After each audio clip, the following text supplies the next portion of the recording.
Welcome back, everybody, to the 1987 Supermod. I'm Brad Drake, and this is my AWA save. It's Sunday night. We are in Salt Lake City, Utah, and the AWA is rolling in with a stacked card, ladies and gentlemen. Our card for this evening, Vivian St. John is going to battle Reggie Bennett. The Top Guns are going to face a replacement for the Texas Hangmen. Ali Khan is going to face DJ Peterson, Colonel DeBeers, and Jerry Blackwell are going to mix it up. Sheik Adnan al-Kaissey is going to battle the legend, Ray Stevens. Rip Oliver and Jerry Lawler are going to get it on. Mr. Saito is going to face Bob Backlund in a technical masterclass. And in our main event, the Midnight Rockers are going to face the Midnight Express in a steel cage for the AWA World Tag Team title. Let's go ahead and set our venue and let's get rolling. All right, folks, we're in Salt Lake City, Utah. We are in the Southwest, and we are going to run Bruin Arena. Of course, we're going to lose 2,000 seats here. So let's see if we got any other options. Nope, Bruin Arena's it. So we are going to once again run the Bruin Arena. Let's take a look at backstage incidents. It's all protege work, which is just fine.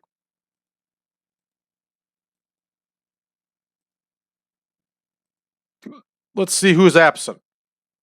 All right, nothing unexpected here. And let's go ahead and get booking. St. John versus Bennett is our opener.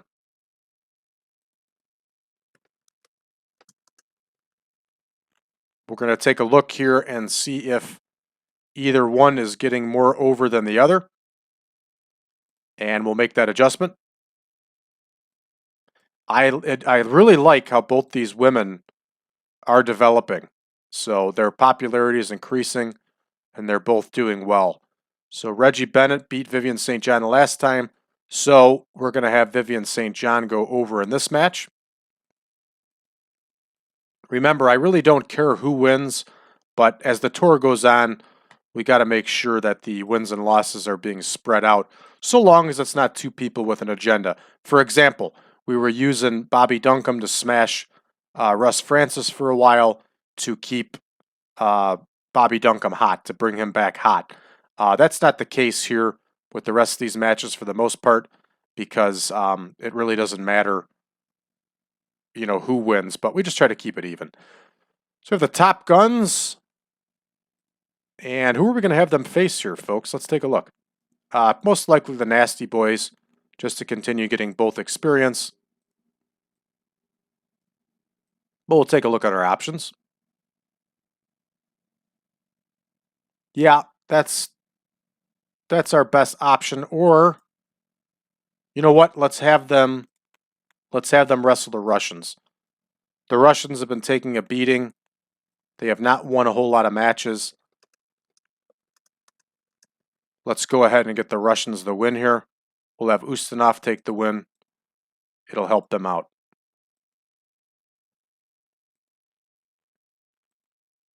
All right. Khan is going to face DJ Peterson.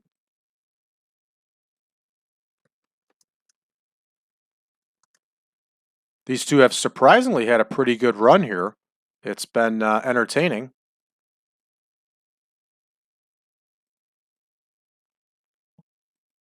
We'll leave that one open-ended. Let the AI decide who's going to win. I'm sure it'll be DJ Peterson. Colonel DeBeers versus Jerry Blackwell here.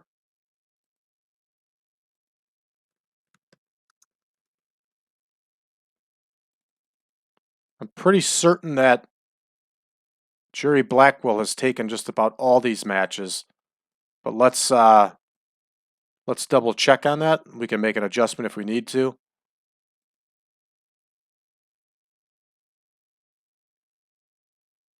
Oh, DeBeers is working. He's working for Wild West under his regular name, Wiskowski. Go. So Blackwell won the last match. We're going to have DeBeers go over here. And we're going to have him go over by cheating, of course.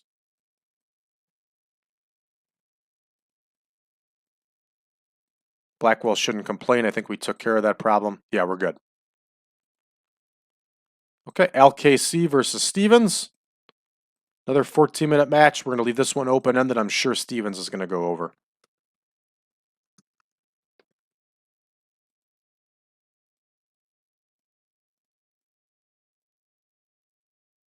Now, as far as al-Kaissey's last name goes, I've seen a couple different spellings. First of all, I changed it over so he gets the proper Arab last name because he is Iraqi, he is Arab. So that's the proper way with the lowercase al-KC. But I've seen it spelled with 2 E's at the end. I've seen it spelled with just 1 E and no Y.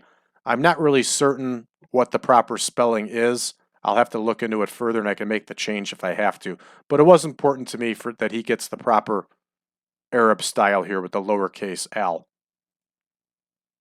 All right, open-ended match.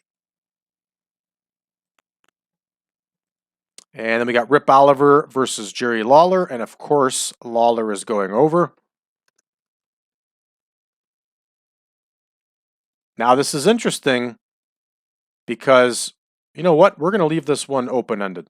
Let's see what happens because we were shining up Lawler as much as possible to potentially face Bockwinkel in a title chase.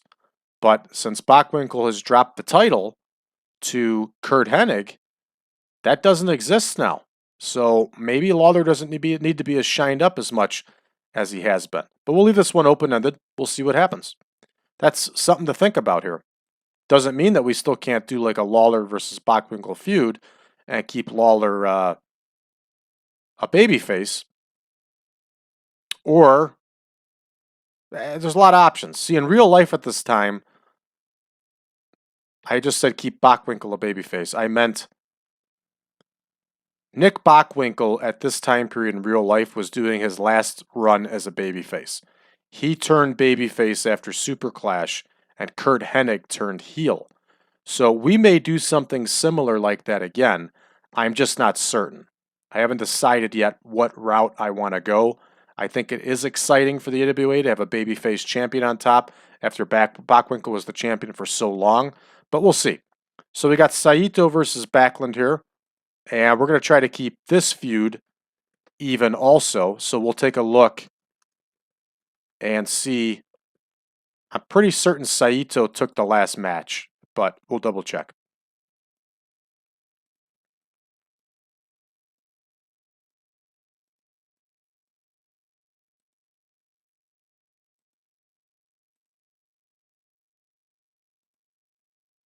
Yeah, Backlund won the last one. So you know what? Let's leave this one open-ended. Whoever wins, wins here. Because the main event, the heels are going over. So remember, we're going to have a cage match, a big cage match here. Cage Classic, 2 versus 2. And we're going to have it say, cage match! It's yelling once again. It's not a cage match. It's a cage match! We put it in all capitals. It's important just in case you missed it. Cage match! All right, let's book this one out here.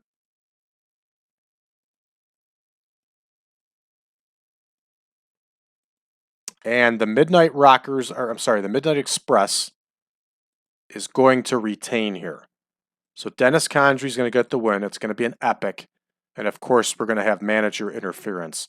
So in my mind, looking at a match like this in a cage, it's going to be Paul E. Dangerously is going to throw something into that ring to get to Dennis Condrey to get the win.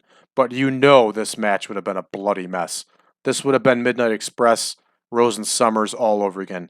Cage grinding, all 4 men bleeding, tosses into the cage, just you name it. This would have been a brutal, brutal match, and this would have definitely sold out the Bruin Arena in Salt Lake City.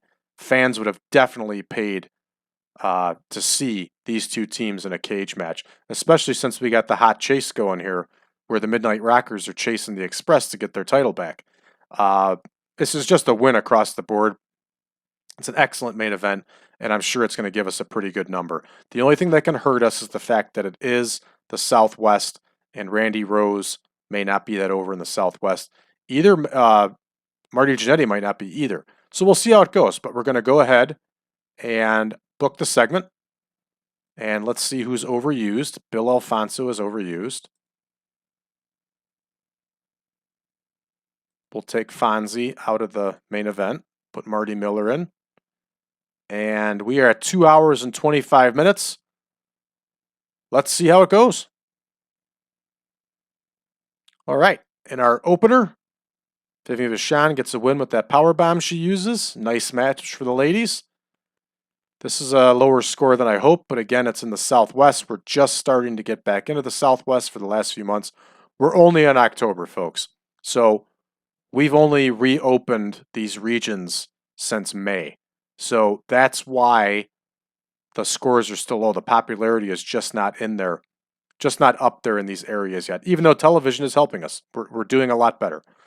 So the Russians, Dastardly Russians, get the win.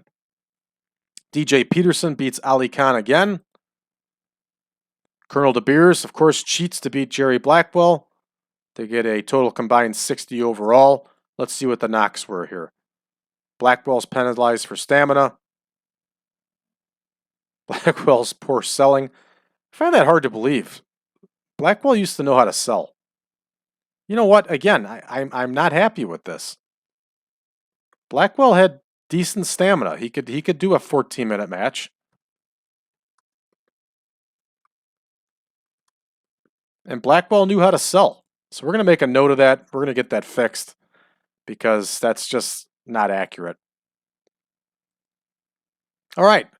Ray Stevens gets the win over the Sheik with the bombs away, 73 overall. Of course, Stevens is showing his declining physical ability, but shockingly, al-Kaissey is not. I think al-Kaissey's even older than Stevens here. They're around the same age, somewhere along those lines.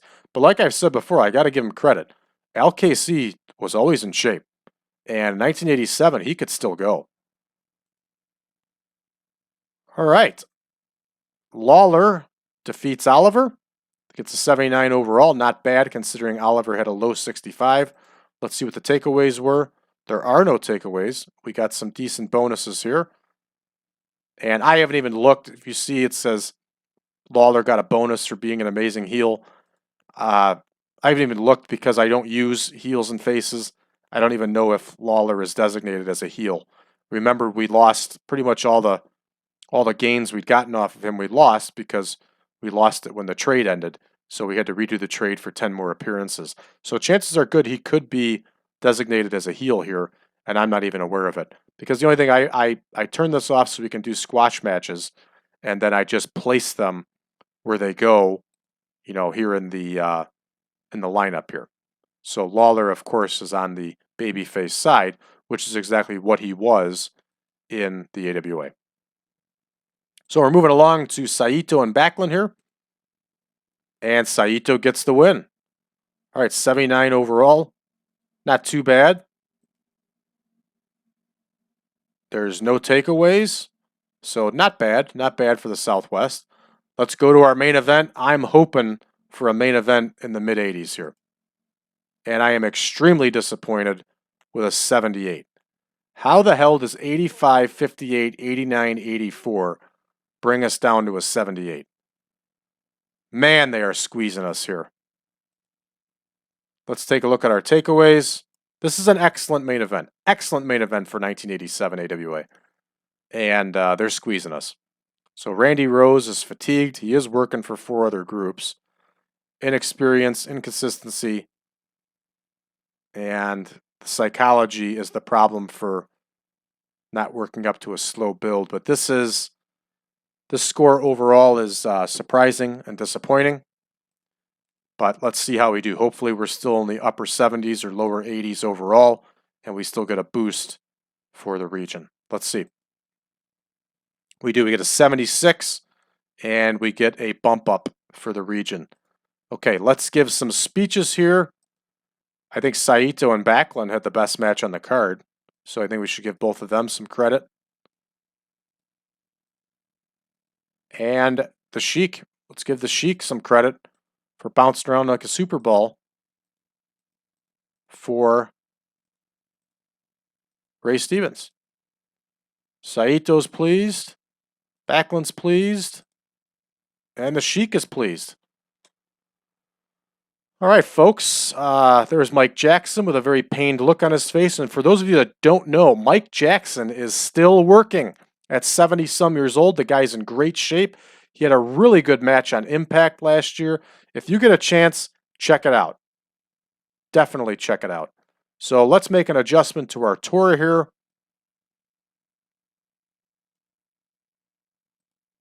We'll be rolling right along to Las Vegas, which will be our next block here that we're going to. Technically, we're still in block 6. We're just now in week 3.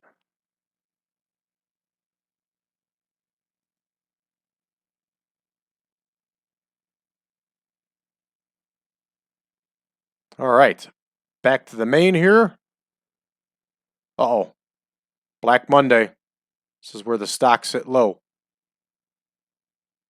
They actually shut down the all trading that day. That was serious, very serious. Of course, we've had a few drops like that since. All right, let's take a look at our news and notes here. There it is. The Sheik put in his notice and now has left WWC.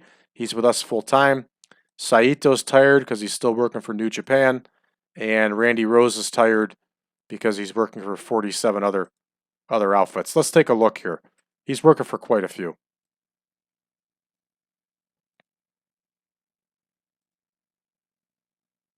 Oh, I didn't mean to do that.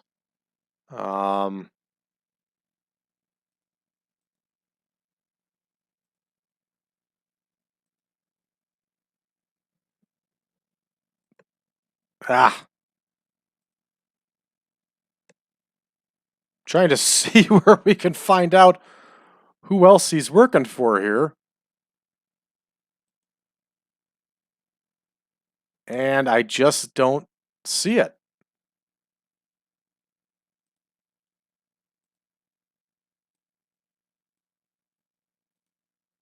What am I missing here?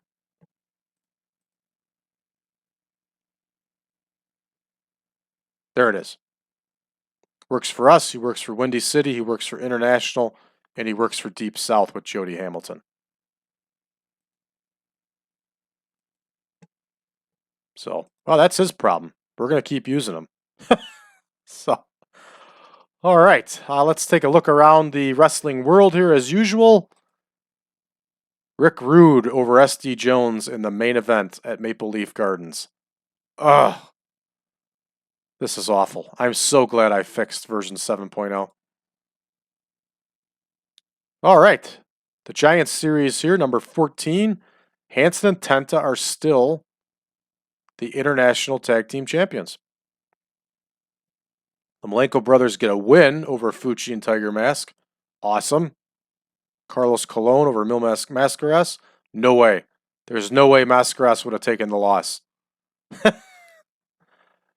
45. How old's Colon here? 39. I'd say he's taken the zipper across the forehead a few times, huh?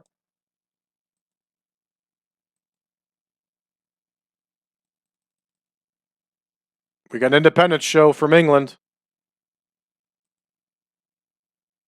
There's Ted Heath. Ted Heath did some work in the U.S. All right, folks. I think that closes us up for this episode. We'll be back tomorrow, and we'll be starting our TV taping. And we will tape all 4 shows. It'll be another 2-part episode. It is fun as always. And you know what? Let's take a look at our merchandise here and see where we're at. We're at 88%. Great. Finance, we're doing real well this month. Really well this month. Excellent.